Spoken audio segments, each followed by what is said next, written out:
أبكي على شام الهوى بعيون مظلوم مناضل، وأجوب في ساحاتها بين المساجد والمنازل.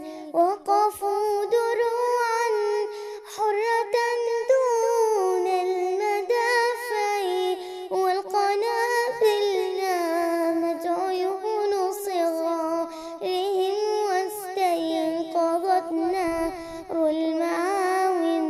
لا شق قاتلهم ولا دامت له يوما أنامل، وعليه أصبح حوبة دمع